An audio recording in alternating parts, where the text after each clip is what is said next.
ask me, Catherine, why are you learning? We are turning the spotlight on women who are breaking barriers in the individual fields. You have to have a vision. You are the leaders of Kenya today. Keeping it honest and relatable. Mental health is real. Yes. Where there is no communication, there is no relationship. Join the sisterhood on KBC TV for Dada's show. I never heard the music so sweet. I repeat. Wagwan, me brethren, big things are going. Remember, each and every Monday we have to share down the place with nothing but the best of smooth way the vibes in your favorite station. You know these things, man.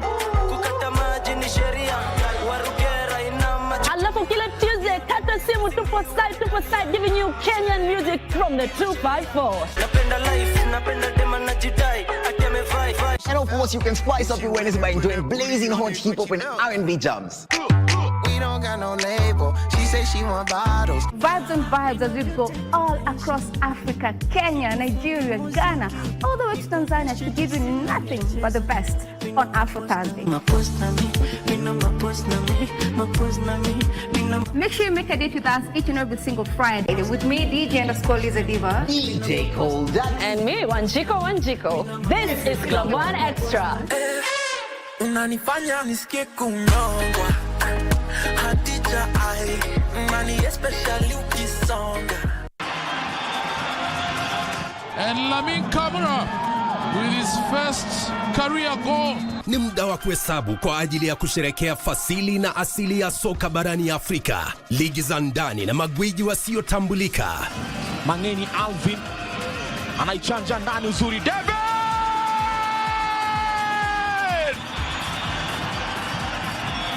Michuano ya CAF ya mataifa ya Afrika 2024 ni njia ya kuzindua kupanua mtandao wa wachezaji ulimwenguni.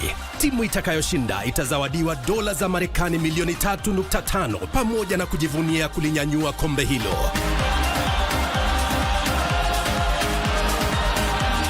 Pata manufaa zaidi kutoka kwa CHAN 2024 mubashara na kipute cha kipekee kwenye runinga ya KBC Channel 1. Mwenzio wa dhati michezoni.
Well, NCIC backs calls for transgenerational conversation as it reveals it has recommended former DP Rigathi Gachagwa's prosecution over hate speech.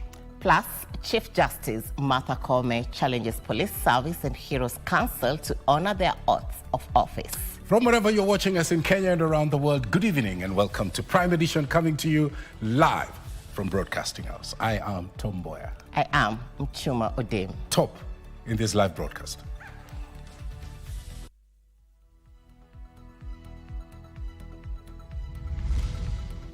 Wakati tulisikia mlio wa sauti, tulisikia maybe ni stima imebust. Kuangalia mtoto wangu kwa mkono, nikaona anatoa damu. Sasa venye alijiguza kichwa hivi akaniambia, "Mom, ona damu."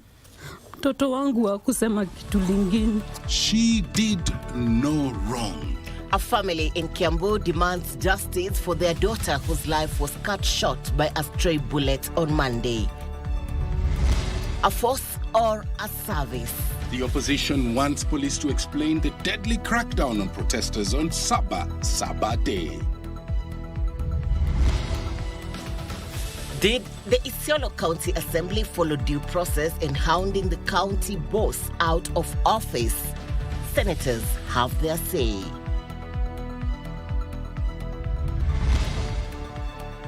Plus, addressing the climate crisis. Kenya reaffirms its commitment to the ongoing fight for a greener planet.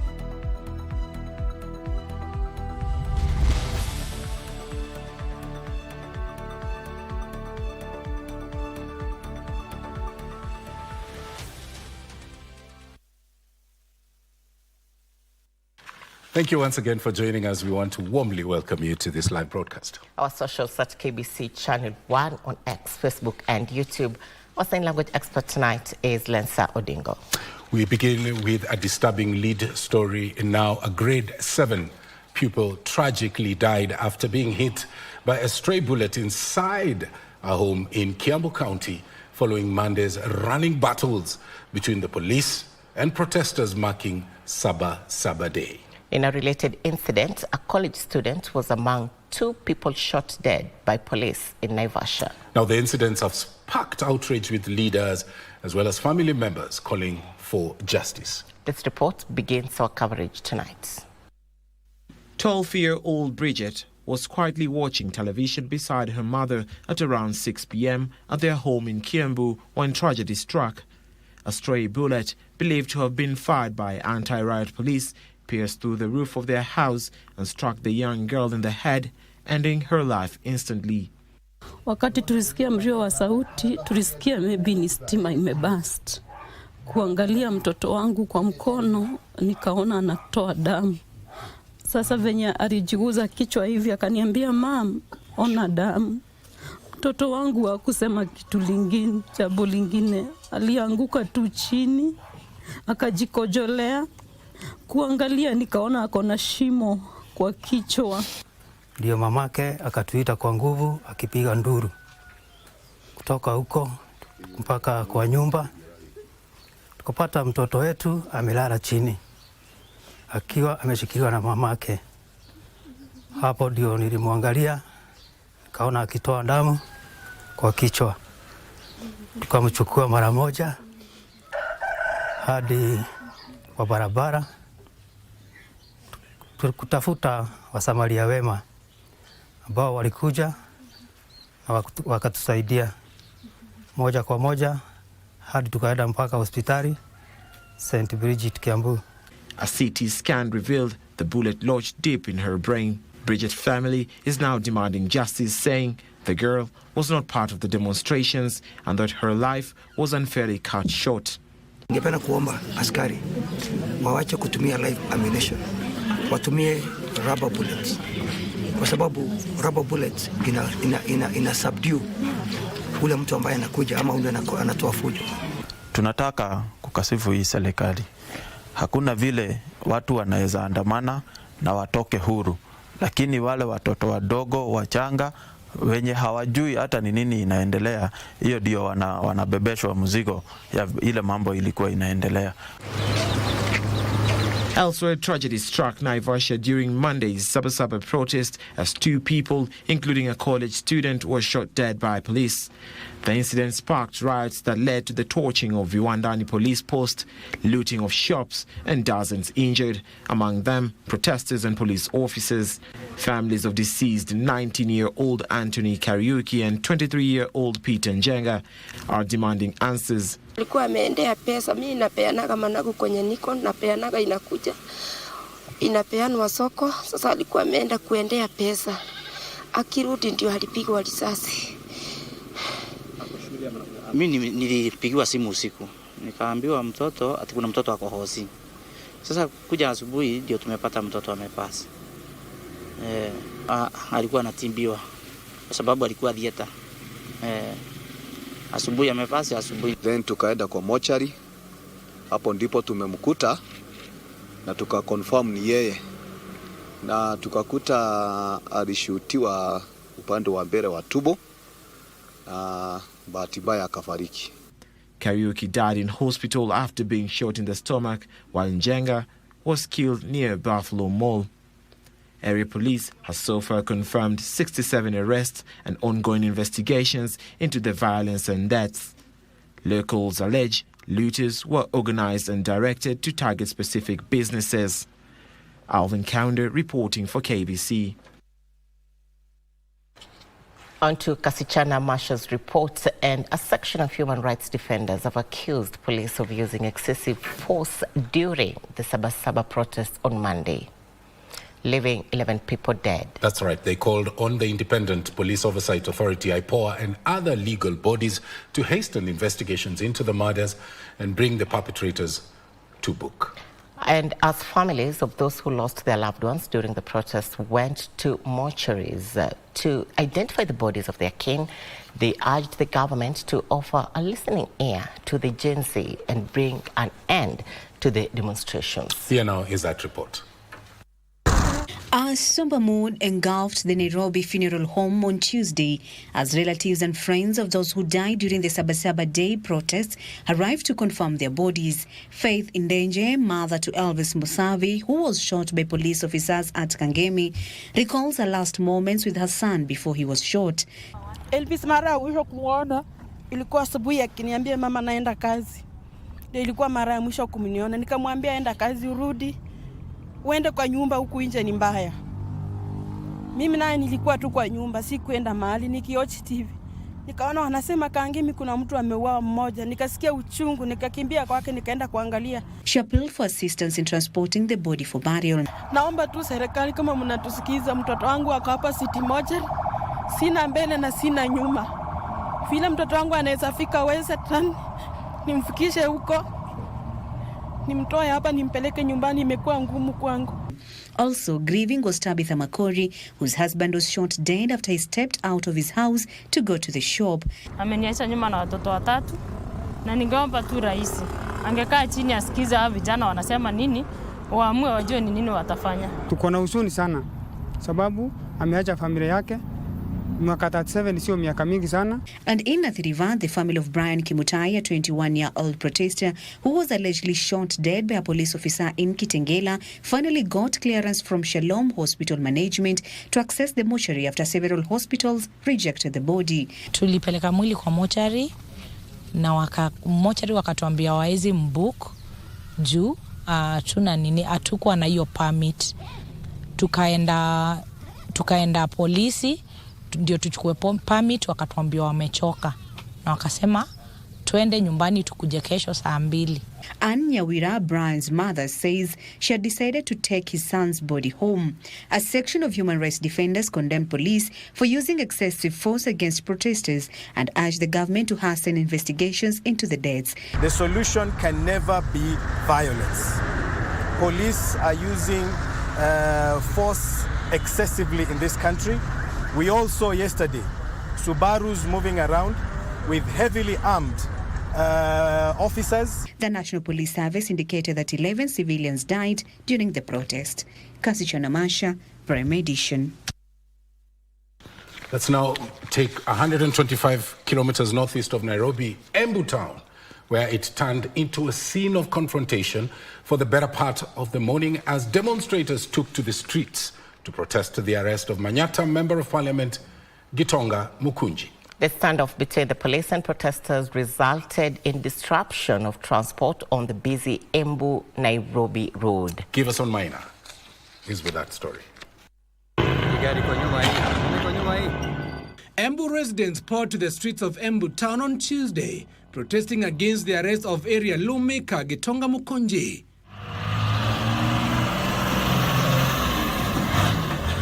Police confronted protesters who had lit bonfires along the Embu-Meru highway, disrupting transport on the busy route. The church crowd, largely made up of unruly youth, prompted the deployment of additional police contingents arriving in lorries and Land Cruisers to prevent any acts of vandalism similar to those witnessed in the previous protests. Several businesses that had opened early morning were forced to shut down as tension escalated, leaving the town largely deserted. However, in Kangemi, Nairobi, normalcy returned with public transporters and traders resuming their operations. Leo tumejaribu kuingia kazi, lakini kazi tu ni moja moja kama kawaida, lakini tunashukuru Mungu tunaokota at least tupate unga wetu kila siku turudi nyumbani.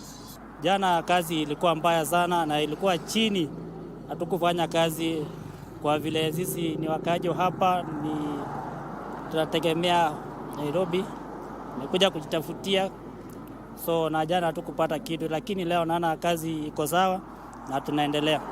They ever decried police harassment and condemned the killing of 2 people during the Sabasaba protest on Monday. Give us in Maina, Prime Edition. Let's stay with the demos. Several suspects were on Tuesday arraigned in different courts across the country for committing various offences during the Sabasaba Day protests on Monday. In Eldoret, 36 suspects were arraigned at the Eldoret Law Court for allegedly possessing weapons. Uasin Gishu County Police Commander Benjamin Mwanti also confirmed the arrest of 77 more suspects, with 41 set to be arraigned in court on Wednesday, 9th July. Here is the aftermath of Sabasaba protests in courts. Please assume. At Eldoret Law Court, 36 suspects arrested during the Sabasaba demonstration in Huruma. Roadblock and Mashinani were presented before Senior Principal Magistrate Mukabi Kimani, in charge with illegal possession of weapons. They denied the charges and were released on a 10,000 cash bail. Each accused is hereby granted a bond of 50,000 Kenya shillings with one surety of a similar amount, or cash bail of 10,000 shillings.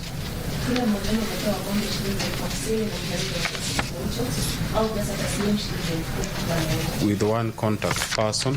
Uasin Gishu County Police Commander Benjamin Mwanti confirmed that 41 more suspects will be arraigned on Wednesday. Hatukuwa na polisi hata mmoja alikuwa injured. Upande ya magari ya polisi ni moja ilipigwa kioo. Upande ya wananchi hatuna ripoti yote ya mwananchi hata mmoja mwenye aliumia. So ya jana ilikuwa peaceful na ilikuwa successful. The mention is set for July 21st.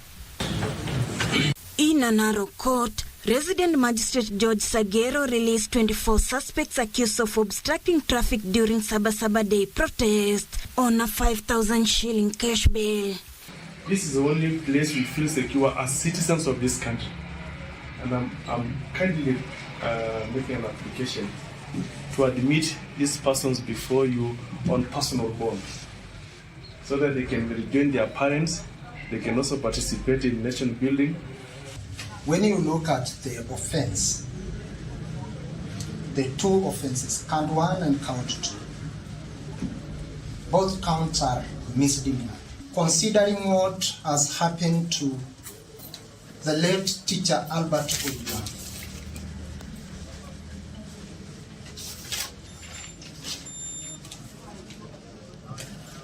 the accused person will not be safe in police custody.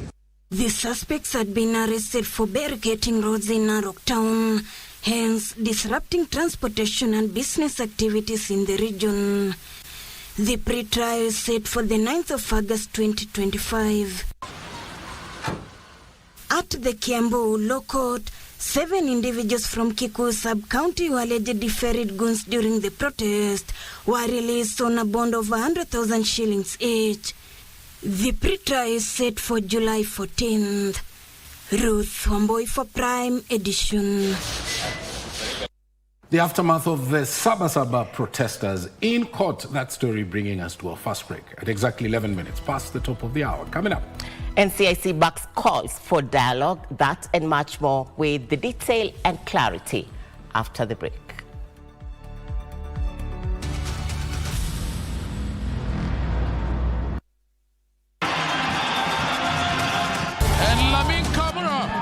With his first career goal. Ni muda wa kuhesabu kwa ajili ya kusherekea fasili na asili ya soka barani Afrika. Ligi za ndani na magwiji wasiotambulika. Mangeni Alvin anaichanja ndani uzuri. David!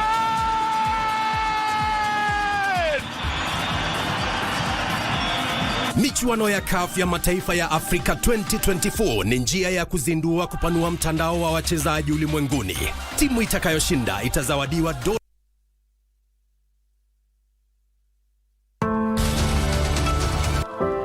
The Ministry of Health is conducting a typhoid and measles rubella vaccination campaign in all the 47 counties from 5th to 14th July 2025. The typhoid vaccine will be administered to children aged 9 months to 14 years. The measles rubella vaccine will be administered to children aged 9 months to 5 years. These vaccines are safe, effective, and available free of charge at all health facilities, schools, markets, and places of worship near you. Typhoid is a serious disease that spreads through contaminated food and water. Maintain safe water and sanitation even after receiving the typhoid vaccine. Measles is highly contagious. It can cause severe complications and even death. Vaccination against measles offers the best protection against the disease. Let's protect our children from typhoid and measles rubella. This message is brought to you by the Ministry of Health in collaboration with UNICEF and the World Health Organization.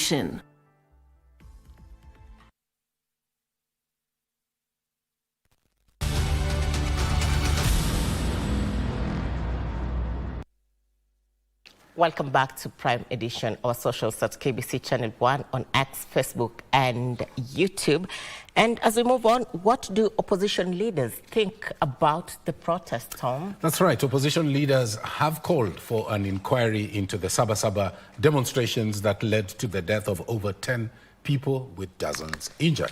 Led by former Deputy President Rigathi Gachagua and People's Liberation Party leader Martha Karua, the leaders want the Inspector General of Police and the Director of Criminal Investigations to explain the use of force by officers using unmarked vehicles and covering their faces despite a court order compelling the National Police Service to wear their official uniform while conducting their duties during demonstrations. Demonstration, that's right. Abdi Aziz Hashim is the one on that report. With over 10 counties still reeling from the effects of the Sabasaba demonstrations, leaders from the opposition are now calling for an inquiry into the events that led to over 10 deaths and dozens injured. Are in clear violation of our constitution, but also constitute crimes under international law, including the Rome Statute of the International Criminal Court, which Kenya is a signatory to. Led by former Deputy President Rigathi Gachagua and PLP's Martha Karua, the leaders want the Inspector General of Police to explain the conduct of the officers, especially those captured traveling in unmarked vehicles and covering their faces despite a court order. We will not rest. We will not retreat. We will not surrender until every drop of innocent blood is accounted for. Leaders allied to the Deputy President have also called on the Speaker to summon the Inspector General of Police to explain the use of force by police officers witnessed on Monday. One of the things that we will also be bringing to the National Assembly is to demand for an inquiry on what happened yesterday. Because many believe that what happened yesterday was well orchestrated, well planned. It is repugnant to treat young, innocent, and harmless Kenyans as criminals. Kenya National Human Rights was attacked. The goons can be seen vividly, lakini hakuna chochote kimefanyika. Na kwa sababu walikuwa wataje mambo ambayo yatafanyika siku inafuata, basi wakina mama walienda wakavurugwa pale. and I support that we need to call upon the ICC to start carrying out investigations immediately.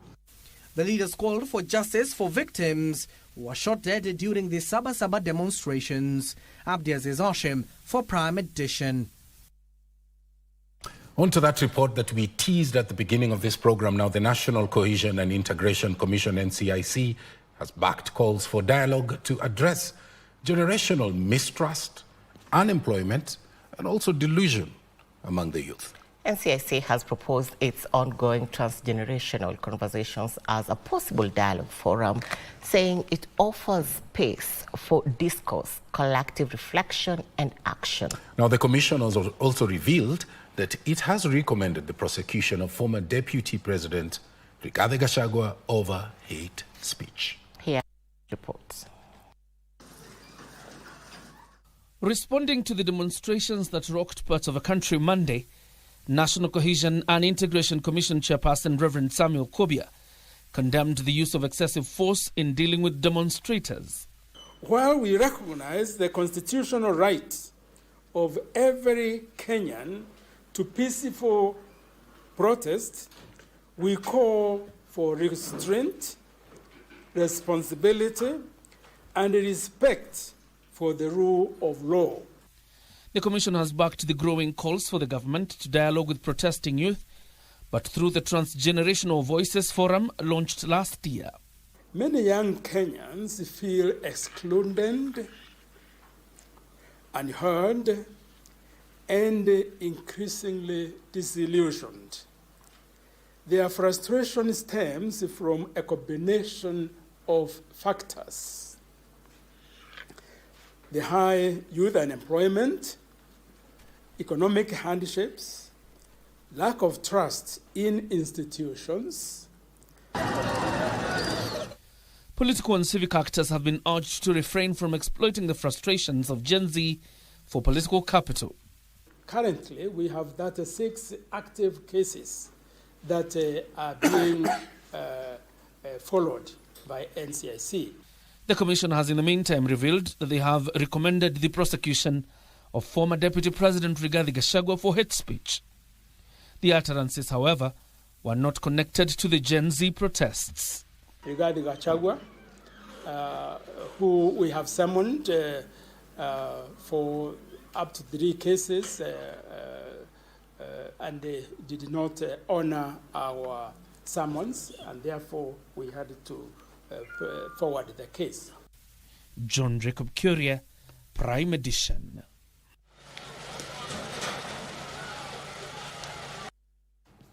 On to climate change. President William Ruto has reaffirmed the government's commitment to placing climate adaptation at the center of public service delivery.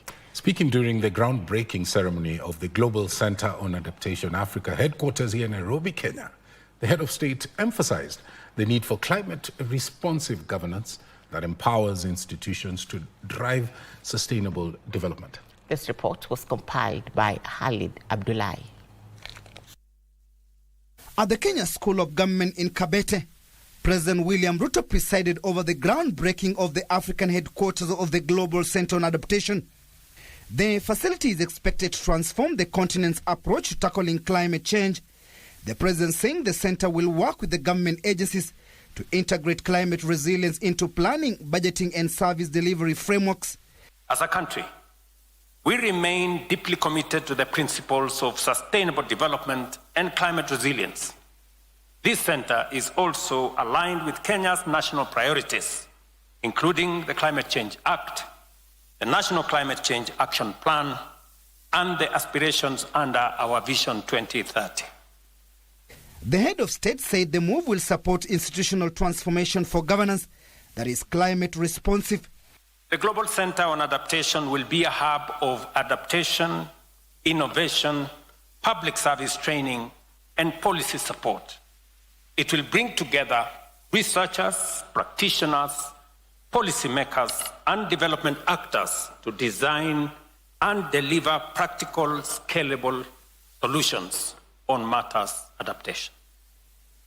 Most importantly, it will help strengthen institutional resilience, particularly at the devolved levels of government through specialized training and also through technical support. Ruto also highlighted Africa's vulnerability to climate risks and called for partner investment in adaptation initiatives. I remember when I visited the floating office in Rotterdam, and I did make a commitment on the behalf of the people and government of Kenya, and in my very strong belief that we have solutions that we can offer. And though we are suffering the effects of climate change, we do not want to be just victims. We want to be part of crafting solutions and crafting a future that all of us can live in. Former President of Senegal, Macky Sall, who is also chair of Global Center on Adaptation Board, emphasized the essential role of resilience-driven development. This is an important day for Africa, the absolute front line of the climate crisis. Yet, our groundbreaking marks a new era. Addressing this current crisis, like climate change or sustainable development goals, cannot be done by any single country. Any single country, however powerful, however resourceful one may be, cannot do it alone. The facility, which is slated to be completed mid-2027, will serve as GSA's hub, unlocking finance, mainstreaming adaptation in development planning and galvanizing a global coalition to act on adaptation with the urgency it demands. Moving on, the Kenya National Library Services is on the spot for excluding the State Department of Public Works in the implementation of the 2.4 billion shillings Maktaba Kuu project that took 8 years to complete. The Public Works Department informed the National Assembly Sports and Culture Committee that the board of the National Library Services resolved to involve private consultants to oversee the project and certify payments. Legislators raised concerns over value for money incurred in the project, which now requires 46 million shillings for repair and maintenance. Here is that report. After the procurement was done, we went to implementation. At that point, Public Works was not involved. So it was between the Kenya National Library Services and the private consultants who did everything. Public Works, normally, we participate when we are called upon by government departments. Who certify these payments and what were the basis of releasing money to the amount of 2 billion plus? Because what is being left is about 46 million, which is solely to compare to what has been paid already. But before we delve into that, I think KNLS would probably shed a light on why did we not go ahead with public works as should be the standard practice in all government infrastructural projects. 2.4 billion Kenya shillings is not a joke. This is a serious amount. A challenge is maintenance matter and is not a workmanship issue. Honorable Chair, repair and maintenance schedule is planned to start next financial year, which started on 1st of July this financial year, in conjunction with the State Department for Public Works, subject to availability of requested funds.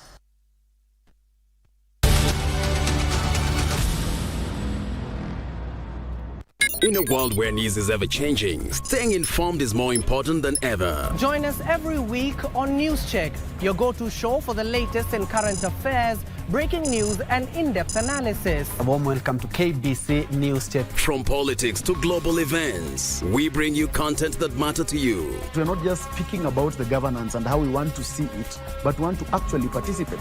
Get your facts, hear from the experts, and really understand what is happening around you. We need to change our system first. You have to do the impossible to make sure the message is home. Stay ahead, stay informed, stay engaged. Will these people, everybody agree? Just listen to me. Let's give him a chance to clear the air. Catch News Check every Tuesday and Wednesday from 10 a.m. to 12 noon. Only on KBC Channel 1.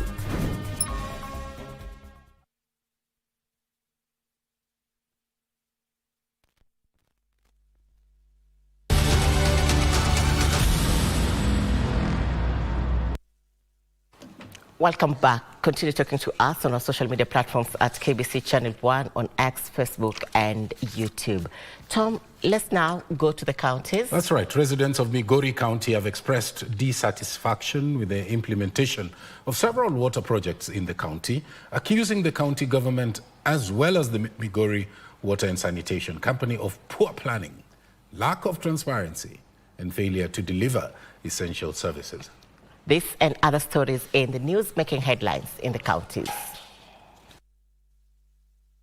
The concerns by the Migori County residents emerged following a series of social audits that revealed some of the water infrastructure projects claimed to be completed by the county government have not yielded tangible benefits for the communities. Maji ambayo ilianzishwa na former MCA ambayo alikuwa by then, na ilikuwa agreement between the MCA and na kanisa ya Katoliki. Hadi leo hii tumejaribu kutafuta contract ambayo alikuwa anajenga hiyo maji ama alikuwa msika ya kutengeneza hiyo mradi. Hadi leo hii hatujapata suluhisho kamili. They've raised very good issues, especially for water projects that are not utilized maximally. So we need to just have more engagement and optimize. And dairy farmers in Nandi County are set to reap the fruits of their labor, allowing the establishment of the Nandi Dairy Cooperative Union milk processing plant in Kabiet, Mosop constituency. Wakulima watakuwa nalipwa ile bei itakuwa tunaita competitive. Ukikombea na ile labda tunachukua maziwa kama ya Brookside ama wengine unapeleka mpaka Nairobi una package na kurudisha hapa. Hiyo gharama ya transport mkulima ataweza kufaidika. Tunapoleta maziwa hapa, mkulima anahakikishwa at the end of the month anapata pesa yake. Pia tujaacha nyuma wale wakulima ambao wanataka katikati ya wiki, especially wamama ambao wako na chama. This project actually has assisted the Nandi dairy farmer to progress. Now it is not like when we had not started this thing. In Meru County, police officers in Maua in Igembe South have given a 4-day amnesty period to the members of the public who stole construction equipment from Maua Modern Market to return them, failure to which appropriate action will be taken. Kulikuwa na simiti mifuko 1,900 na pia kuna zile vifaa tulikuwa tumeweka kwa maofisi, hizo pia waliweza kutoa. Waya za stima walitoa hizo pia.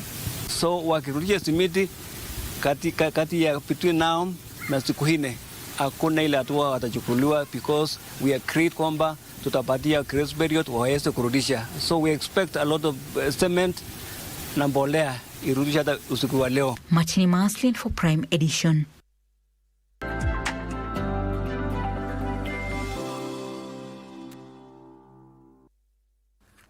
Thank you for watching Prime Edition. Time for the latest in the world of business. My name is Betty Kiptum.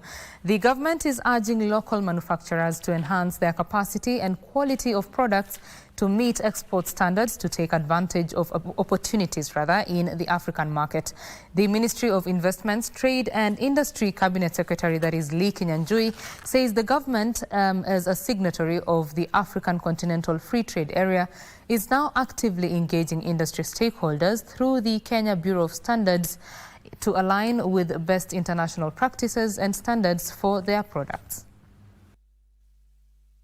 Kenya aims to increase manufacturing of value-added products by 5% annually through the trade under the African Continental Free Trade Area.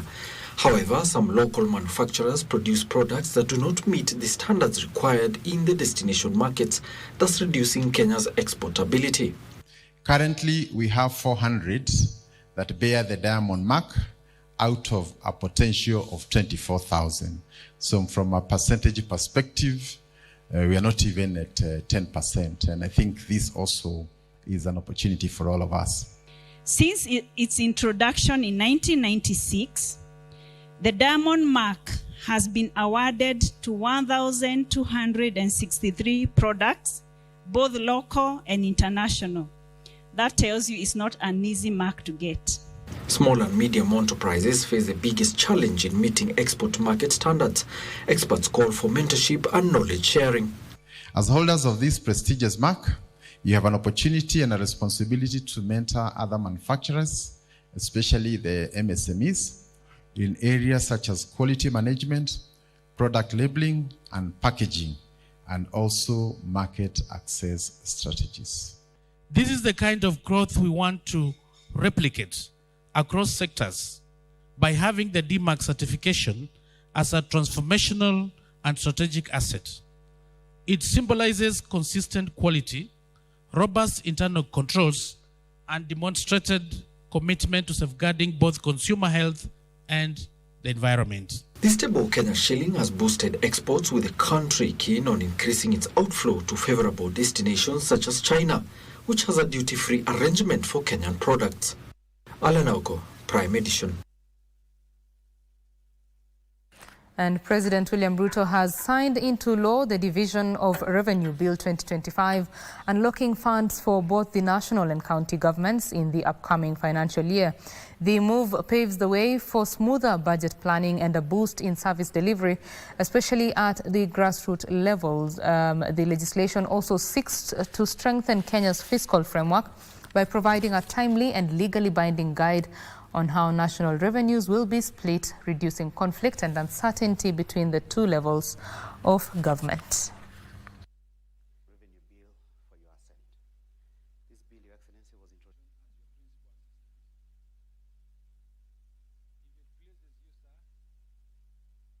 And Kenya is banking on emerging technologies to boost food production and improve technology. Kenya Agriculture Livestock Research Organization Biotechnology Research Center Director, that is Samson Kamunya, says biotech is key in driving food security, easing the country's food import bill. Kenya's food import bill reduced by 13% to 266 billion shillings in 2024 due to an increase in maize and sugar production. Players in the agriculture value chain say the food import numbers could further reduce, driven by innovation in the food systems. Kenya's food production system, which is composed of agriculture, livestock, forestry and fishing, is facing a bleak future due to declining productivity associated with the poor soil health, poor agricultural practices and worsening environment and climate change. Needing to get more vitamins and minerals into the average diet. That means in Kenya, talking about beyond maize, we need to eat more than ugali. We need that diversified diet. Agricultural experts are urging the government to ingrain biotech in the education system to cultivate agri-tech among learners. Traditionally, if you look at the traditional way of doing research, it takes long to come up with solutions. But the moment we integrate biotechnology, we enhance development of technologies, solutions, drugs, even drugs, medicine, vaccines, all these products of biotechnology. We expose students to have the experiential learning, especially on where advanced biotechnology such as agricultural products biotechnology is involved. Experts say biotech will attract more youths into the agriculture sector and provide tailor-made local agriculture solutions. And he believed that if you're going to solve some of the larger challenges and issues related to food security and agriculture, you need to train the next generation of farmers and educators and scientists and researchers. The youths have been encouraged to come up with climate-smart solutions to help reduce the cost of production. The fact that we really have at the moment 295 million people that are acutely food insecure. There's an additional 500 million that are facing food insecurity. Benson Druba reporting for Prime Edition. And the government is ramping up efforts to enhance youth employability through targeted digital skills training. Deputy President Kithure Kindiki says the initiative will leverage partnerships with the private sector to equip young people with the tools needed to thrive in the modern digital economy. Take a look.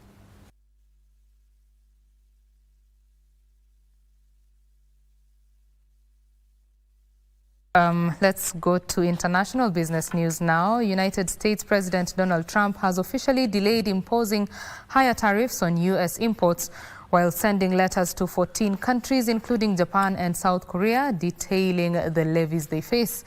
The latest development comes as a 90-day pause at the White House placed on some of its most aggressive import taxes was set to expire this week. Details of these and more in our Global News Roundup. Trump reinstated the threat of a 25% tax on goods from Japan and South Korea, with potential implementation on August 1st following a previous suspension of tariffs to facilitate trade negotiations.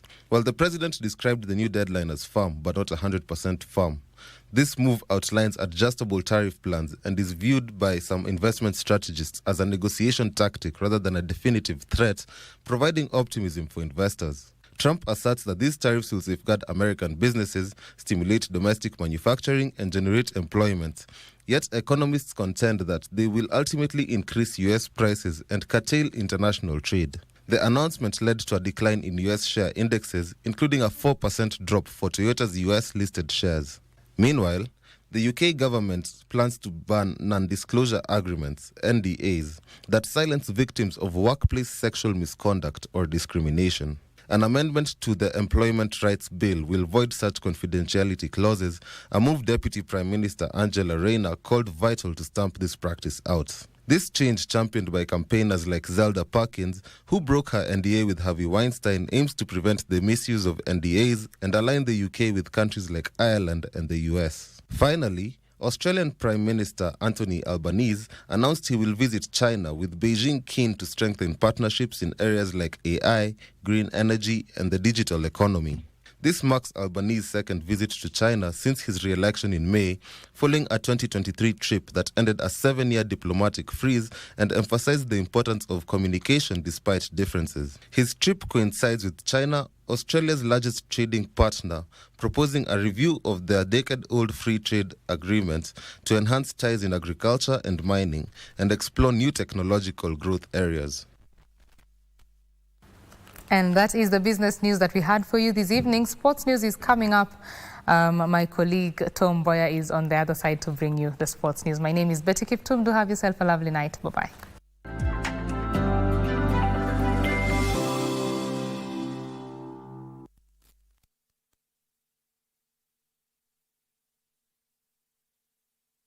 Are you a talented artist? Or are you passionate about a topic you want to discuss? But money can be very hard to find for an upcoming artist.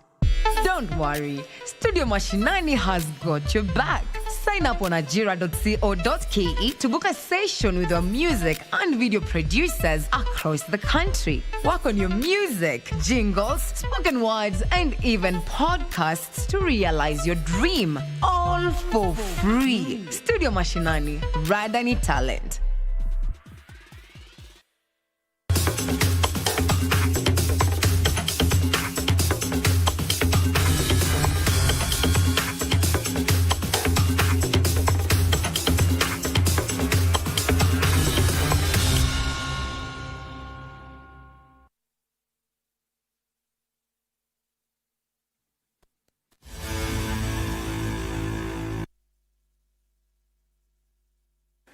Welcome to the Day Sports. Olympic champions Beatrice Chebet and Faith Kipyegon, who smashed the world record in the 5,000 and 1,500 meters last weekend, jetted back into the country Monday night from Eugene, USA, to a heroic welcome at home. The duo, who lowered the world record in their specialties, also secured their slots to this year's World Athletic Championships. They did express their readiness to maintain their run of brilliance when they will be representing Kenya in Tokyo, Japan in September this year. On Saturday, Kenya's dominance in athletics took center stage during the Wanda Diamond League in Eugene, USA, as Kenya's top creams Beatrice Chebet and Faith Kipyegon beat all odds to set new world records in the 5,000 meters and 1,500 meters, respectively. We didn't expect this, but we really appreciate. As athletes, we are very humble and we appreciate every step yenye tunapewa tukikuja nyumbani. Kipyegon shattered last year's world record, breaking her own world record in the 1,500 meters in a new record of 3 minutes 48.68 seconds. We are now preparing for the World Championship, and we hope that nitakuwa in a good position to defend my title over the 1,500. Now that is the biggest goal. Early today, the team that represented the country in USA was received by Sports Cabinet Secretary Salim Mvurya and awarded Beatrice Chebet and Faith Kipyegon each 5 million shillings for breaking the world records in their specialities. Today, as we honor Faith and Chebet, we also celebrate what it means to be a Kenyan. A Kenyan is resilient, disciplined, and determined to shine on the world stage. Also selecting our team, so it has given us an opportunity to select our 2 teams of 10,000 meters men and 5,000 meters women. Other athletes who returned home were Ishmael Kipkurui, Benson Kiplagat, who qualified to represent the country at the Tokyo World Athletics Championship in 10,000 meters, Agnes Jebet Ngetit, and Margaret Akida, who sealed the World Championship tickets in 5,000 meters. Frederick Muki for Prime Edition. The government has announced new cash prizes packages for sportsmen and women winners in all sporting activities in a move geared towards motivating athletes to strive for excellence and bring more glory to the country. This was confirmed by Sports Cabinet Secretary Salim Mvurya while awarding the recent 5,000-meter world record holder Beatrice Chebet and 1,500 world record holder Faith Kipyegon, who jetted back into the country last night from USA. Olympic and Paralympic gold medalists will now receive 3 million shillings, up from 750,000 shillings, while Commonwealth gold medalists will pocket 2 million shillings, up from 500,000 shillings. Mvurya affirmed that their revised package has already received approval from the Salaries and Remuneration Commission, SRC.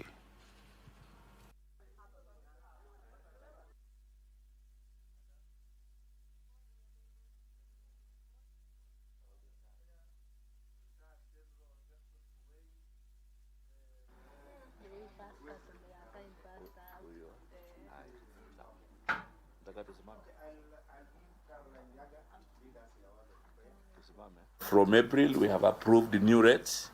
The winners now will move the package from 750,000, the gold medal, they moved from 750,000 to 3 million. Silver, we have moved it now from 500,000 to 2 million.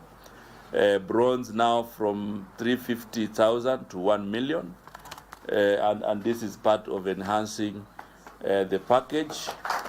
For Commonwealth competitions, gold now, we have moved the gold from 500,000 to 2.5 million.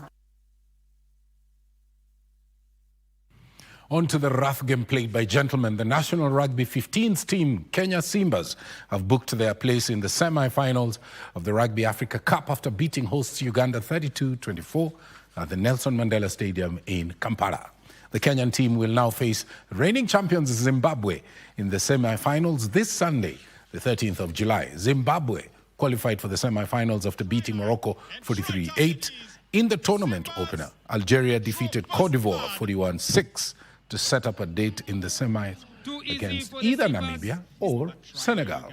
The final will be played on the 19th of this month. The 2025 Rugby Africa Cup features 8 of the continent's top teams: Uganda, Namibia, Kenya, Morocco, Algeria, Cote d'Ivoire, Senegal, and the 2024 champions, Zimbabwe, competing in a knockout format for the African sport in the Rugby World Cup. The winner will also qualify for the second division of the Nations Cup. But ultimately, the break is complete, and Barry Robson Young with try number 2 of the game, and Uganda Cranes are coming apart. And here comes Aaron Ofoyroth looking for the quick tap and chase, and Aaron Ofoyroth, double black, will go into that signature salute celebration, puts the first points on the board. Now on to volleyball. The National Volleyball Women's Team Malkias strike has started training today at the Nyayo Stadium ahead of the FIVP World Women Championship slated for the 22nd of August to the 7th of September in Thailand. Malkia strikers are drawn against Germany, Poland and Vietnam in the World Championship, where head coach Geoffrey Omondi is targeting to at least make it to the second round. He has a blend of youth and experience to choose from, as all the players give their best during training in order to secure their positions in the final team that will head to Thailand. The experienced ones will help us guide the young ones who have come in, but they might be young in the game, but they have the ability to do a lot. So we are still getting that combination, we're still getting the teamwork. My style is the best will be picked. If the best happens to be the young, okay. If the best happens to be the experienced, okay. So we are relying on getting the best. Meanwhile, the stakes are high as clubs intensify their preparations for the Kenya Cup semi-finals, which are scheduled to take place this weekend at Kasarani. The GSU head coach Gideon Tarus fired warning shots at his rivals, saying they are going for nothing short of a double after retaining the National Men's League title. I cannot promise anything, but I will do my best to win the championship back again. I know it's so hard to win 2 championships in a season, but I'm going for it. On the other hand, KPA, who also booked their place in the semi-finals against KDF, are leaving nothing to chance as they chase a final spot in the inaugural cup after missing out on the league title, according to coach James Ontere. Strength out, we know our capability also, so we will use our strength kuwapiga na strength yao pia tutajaribu kuicap down. Sean Muya for Prime Edition. South Africa's Banyana have sent an early warning to their rivals at the 2025 Total Energies CAF Women's Africa Cup of Nations with a confident 2-0 win over Ghana in their opening Group C clash in Oujah, Morocco. FIFA Club World Cup enters the semi-final stage this evening with 3 European powerhouses and a South American contender vying for the prestigious title. English Premier League side Chelsea will face Brazilian outfit Fluminense in the first semi-final tonight. The Blues are chasing their second Club World Cup crown and aiming to secure their first piece of silverware under the new head coach Enzo Maresca. Chelsea have been dominant in their tournament so far, leading at halftime in 4 of their 5 matches. In contrast, Fluminense, who went unbeaten in the group stage with 1 win and 2 draws, have only led at the break in 2 of their 5 games. The Brazilians finished second in their group behind Borussia Dortmund. This is Chelsea's 3rd appearance in the competition, and they are hoping to become the first English club to lift the Club World Cup title more than once. The second semi-final, set for tomorrow evening, promises to be a blockbuster showdown as UEFA Champions League holders Paris Saint-Germain take on 5-time champions Real Madrid in a classic all-European clash.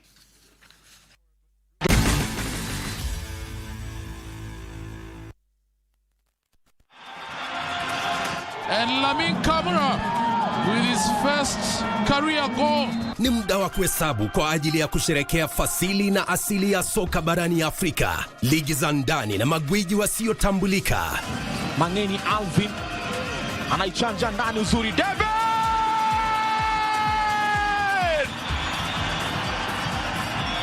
Michuano ya CAF ya mataifa ya Afrika 2024 ni njia ya kuzindua kupanua mtandao wa wachezaji ulimwenguni. Timu itakayoshinda itazawadiwa dola za Marekani milioni 3.5 pamoja na kujivunia kulinyanyua kombe hilo.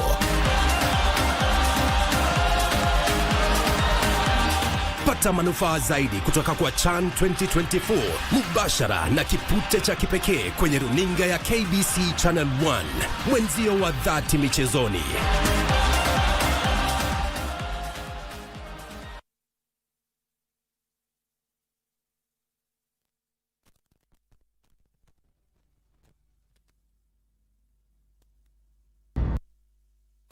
Welcome back to Prime Edition. Onto a story we highlighted for you at the beginning of this broadcast. Chief Justice Martha Koome has challenged the National Police Service Commission and the National Heroes Council to solemnly honor their oaths of office so as to serve diligently and always act in public interest. She made those remarks while presiding over the oath taking by members of the two institutions. On Tuesday morning at the Supreme Court, Chief Justice Martha Koome presided over the swearing-in of National Police Service Commissioners Perisi Mdhoni Kimani, Benjamin Juma and Professor Coletta Suda, as well as National Heroes Council member Abdullahi Sheikh Kasim. That in the exercise of the functions and the powers, their families, friends and colleagues flocked to witness the occasion. Perform the functions and exercise the powers. In her speech, Koome challenged the office holders to take their oath-taking as a sacred commitment to uphold the law. Your work must always be guided by the highest principles of integrity, impartiality, transparency, and fidelity to the Constitution. The National Police Service Commission can have its full functioning capacity as guided by Article 246. I know there are still two more members, one for the chairman and another member, and I know in the due course the commission will have its full, it will be full house. I want to congratulate the newly appointed members and especially the ones at the National Police Service Commission, that you have a heavy task ahead of you. She wished them success in their new roles and assured them of the judiciary's commitment to work with them in service to the nation. We are committed to collaborate with you and offer coordination to build a criminal justice system that inspires public confidence and safeguards the rights and safety of all Kenyans. Chief Justice, of course you have been on the ground to swear in our appointees, the appointed people to the National Heroes Council. And decision making is not how much we shout our decisions. It is how impactful the decisions we make will change the institutions that we are in. Well, that's all we had time for on the day that Moses Kuria resigned as Ruto's advisor. Moses Kuria resigned as the president, senior economic advisor, just hours after sparking outrage by tweeting that there would be no elections in 2027. He was, Kuria's resignation, of course, comes hours after he tweeted on his X account. He did not immediately clarify whether the statement on elections was a personal opinion or political strategy or reflective of the government thinking. He ended his statement with a patriotic message: long live Kenya. And so we have quite a number of reactions in regards to that. Ahmed Nasir Abdullahi is saying, Moses, you're a good man. You had your strengths and weaknesses, but nobody questions your desire will create an impact. I wish you well in your next project. Sam Therese is saying, you are a great character and I wish you nothing but success in all your future endeavors. I'm confident that whatever direction you choose to take, you have what it takes to excel. All the best, Moses Kuria. And quick acknowledgements, Tom, before we close. Brian Maketi, watching KBC Channel 1 from Kangemi. Glorious Ondari, watching KBC Channel 1 from Nairobi. And Edwin Muriuki, watching KBC Channel 1 from the county of Kiambu. Thank you so much for your feedback. Thank you for your company on our social media platforms at KBC Channel 1. That's right. And of course, this is courtesy of the back-end team on Prime Edition. On their behalf, we want to thank you for always choosing us for your voice of the news. So we are going to be back again next week on Monday and Tuesday at 9 p.m. My name is Mboya, wishing you a pleasant evening. Good night. I am Muchuma Odim. Good night. God bless you.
this Women's Africa Cup of Nations, Morocco. Feel the pulse of a continent, where Africa's fiercest women warriors clash for glory in the Women's Africa Cup of Nations 2024. Africa's top teams, one crown. Morocco hosts once more, ready to etch new legends into history. Rising stars, one stage to shine. And it is the Cup of Queens. They have been waiting for this moment. Here's a chance for a second. South African lead by 2-0 in this final, and Hilda Bahia. This is more than football, it's African excellence. It's women's power. Don't miss WAFCON 2024, live from Morocco.